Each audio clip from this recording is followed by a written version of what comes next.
أنا اليوم في أحد أقدم المطاعم في اليمن إذا ما كانت أقدمها. إذا أنت يمني ومنش عارف المكان فاتك نص عمرك، وإذا منش يمني وجيت اليمن ضروري تزور هذا المطعم. أنا اليوم وين؟ في مطعم حميدة. تعالوا. طبعا يا جماعة عمر المطعم فوق 70 سنة، تخيلين العمر. طبعا يقدموا لك هذا الأكل الشعبي، هذا ل3 أشخاص الآن.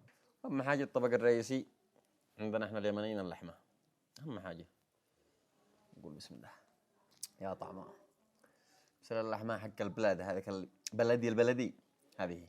وهذا الشفوت، نرجع للسوسي والسمن البلدي. لو عاد باقي عسل، من اللي ما يعجبش العسل مع السوسي؟ نقول بسم الله. وهذه السلطة، هذه بعدها عودي نوم، يعني المهم ما شاء الله تبارك الله، صلاتي على النبي. بعد الله عودي نوم. بالنسبة للأسعار الأطباق كلها على عدد الأشخاص، كل ما زادوا كل ما زاد السعر، وكل ما قلوا كل ما قل السعر.